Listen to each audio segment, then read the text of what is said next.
Dévotion Fanro pour le vendredi 19 avril 2024 par l'apôtre Grace Lubega. Titré « Principe du don partie 1 ». Marc 12, 41-44, NIV, Jésus s'assit en face de l'endroit où les offrandes étaient déposées et regarda la foule mettre son argent dans le trésor du temple.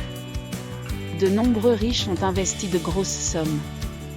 Mais une pauvre veuve est venue et a déposé 2 très petites pièces de cuivre, ne valant que quelques centimes.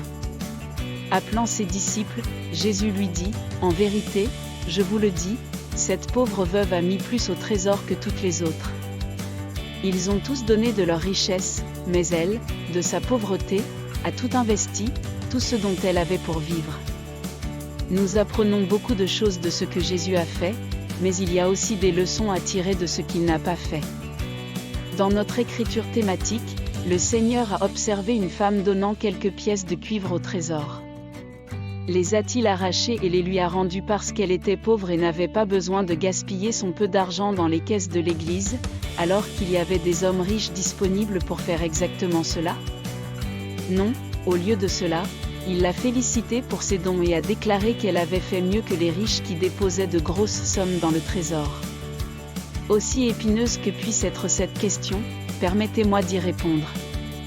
Vous devez être familier avec les histoires de malheur sur la façon dont l'Église vole constamment les pauvres et force ceux qui ont peu à donner tout ce qu'ils ont.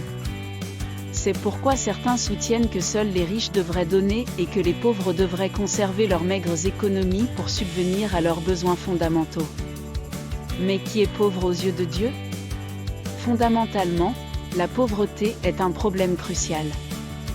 Un homme dont le compte bancaire déborde peut en réalité être pauvre aux yeux de Dieu. Donner à Dieu ne devrait jamais être basé sur ce que l'on possède, mais sur la façon dont Dieu l'a convaincu de donner. Même un bouton offert à Dieu par une veuve peut valoir plus de 100 000 $ pour un millionnaire. Alléluia! Étude plus complémentaire, 2 Corinthiens 8, 2-3, Luc 12, 21. Pépite d'or, donner à Dieu ne devrait jamais être basé sur la quantité que l'on possède, mais sur la façon dont Dieu l'a convaincu de donner. Prière, Père aimant, je te remercie pour cette parole. Je reçois cette sagesse dans mon don. La Bible dit que le cœur doit d'abord être préparé à donner.